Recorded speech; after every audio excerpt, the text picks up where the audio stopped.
नमस्कार, मी गणेश राव आणि तुम्हा सर्वांच्या बीबीजी न्यूज तुमसरमध्ये स्वागत आहे. आज आपण एका अशा गंभीर समस्येबद्दल बोलणार आहोत. तुम्ही पाहत आहात की ऊन किती तापत आहे, वातावरणाचा तापमान वाढलेलं आहे आणि ह्या तापमानाचा दुष्परिणाम हा आपल्यावर पडत आहे. परंतु आपल्याला लक्षात येत नाही की या उन्हामुळे किती आपल्याला दुष्परिणाम भोगावे लागतात आणि अशाच या उन्हामुळे तुम्हाला काय दुष्परिणाम भोगावे लागतात आणि यावर काय उपाय, यावर चर्चा करण्यासाठी माझ्यासोबत आहेत वैद्यकीय अधिकारी आणि अनुभवी मृदू स्वभावाचे डॉक्टर सचिन बाळबुद्धे. सर नमस्कार. नमस्कार. सर, उन्हाळ्यात आता उन्हाळा सुरू झालेला आहे आणि चांगलीच ऊन तापत आहे. अशा परिस्थितीमध्ये या उन्हाळ्याच्या शरीरावर काय परिणाम होतो आणि उष्णतेमुळे आपल्या शरीराला कोणता धोका आहे आणि डिहायड्रेशन काय, यावर आपण काय सांगू शकाल नागरिकांना? नागरिकांना सांगायचं असं की उन्हाळ्याचे दिवस सुरू झालेले आहेत.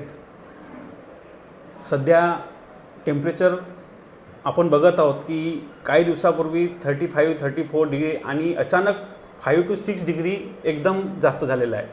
म्हणजे 41-42 डिग्री टेम्परेचर होत आहे. अशा परिस्थितीमध्ये शरीरावर खूप सारे परिणाम होतात.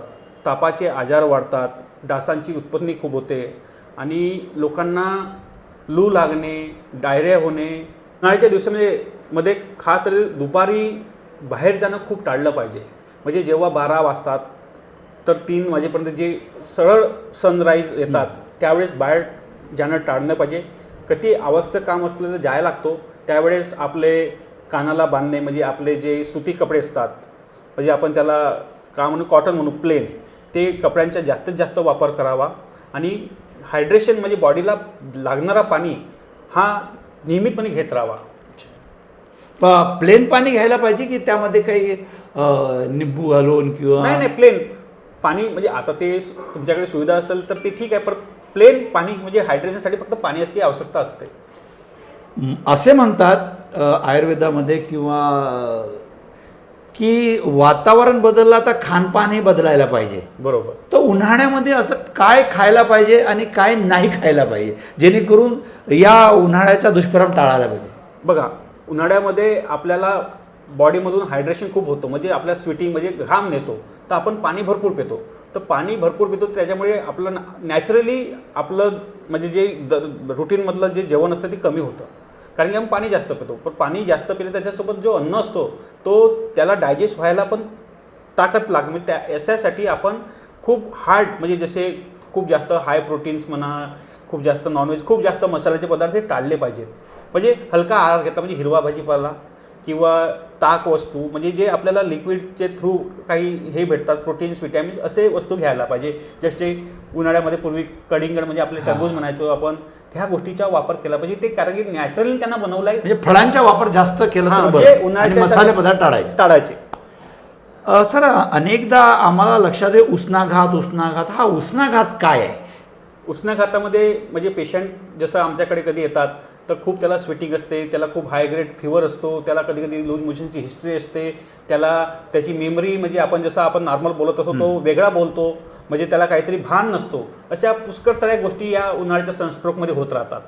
मग हा टाळण्यासाठी काय करायला पाहिजे आणि उष्णाघात झालाच आपण प्राथमिक उपचार काय करायला पाहिजे यावर? सर्वात जिथे आपल्याला थंड जागा जी मिळेल, म्हणजे कुठे हॉस्पिटलला कोल्ड रूम असतात, एखाद्या घरी कुठे कूलर असतो, म्हणजे त्याची बॉडीचा टेम्परेचर कमीत कमी जितक्या लवकर होऊ शकते त्याला ती दिलं पाहिजे. जसा प्रथम उपचार त्याला आपण जसं घर आहे तर आपल्या घरीमध्ये आपण सगळे झाकून ठेवतो, उन्हाळ्याच्या दिवसामध्ये कूलर नसतात तर त्याच्यामुळे त्याला जे आपली सगळ्यात थंड रूम आहे त्याला तिथे ठेवलं पाहिजे.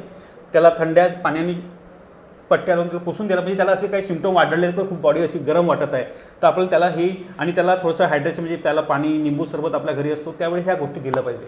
सामान्य नागरिकांनी जे कामावर जातात, मजूर वर्ग, त्यांना तर जाणं बाहेर आवश्यक आहे. अशा व्यक्तीकरता तुम्ही काय सांगितलं, त्यांनी काय काळजी घ्यायला पाहिजे उन्हाळ्यामध्ये? जसं सुरुवातीला तुम्हाला सांगितलं सर की हायड्रेशन मेंटेन झालं पाहिजे. बॉडीचं हायड्रेशन मेंटेन होणं फार गरजेचं. म्हणजे त्यांनी जसं आपण नॉर्मल 24 तासामध्ये आपल्याला 5 लिटर पाणी प्यायचं आहे, आपण हिवाळ्यामध्ये 2 लिटर पितो, परंतु उन्हाळ्यामध्ये 5 ते 7 लिटरचा त्या मजदूरांनी तेवढं पाणी हायड्रेशन आपल्याला मेंटेन करायला पाहिजे. आणि जसं मी सांगितलं की सुती कपड्यांचा वापर, जसं व्हाईट कपडे असेल, म्हणजे आता ते थोडे खराब होतात, मळतात, परंतु ते त्यांचा उपयोग सुते कपड्याचा केला पाहिजे आणि आपण जसे आपल्या साध्या बसते गमछे जे सुती कपड्याचे असतात त्यांचा वापर केला पाहिजे आणि शक्यतो म्हणजे 12 ते 2 किंवा 1 ते 3च्या दरम्यान त्यांनी थोडंसं रेस्ट घ्यायला पाहिजे.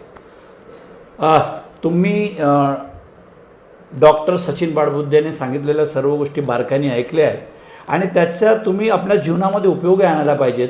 म्हणतात उपचारापेक्षा उपाय कधीही महत्त्वाचा असते आणि चांगलं असते. उपचार करण्यापेक्षा तुम्ही उपाय केलेले बरे. डॉक्टर सचिन बाळबुद्धेने तुम्हाला खूप सारे उपाय सांगितले आहे आणि मला असं वाटते की हे परिपूर्ण आहेत. या उन्हाळ्याच्या तापमानापासून वाचायचं आहे तर डॉक्टर सचिन बाळबुद्धेने सांगितलेल्या गोष्टी नक्कीच तुम्ही करावा. आणि डॉक्टर साहेब तुम्ही BBG न्यूज आणि नागरिकांना जे सांगितलं त्याबद्दल खूप खूप धन्यवाद. धन्यवाद भाऊ.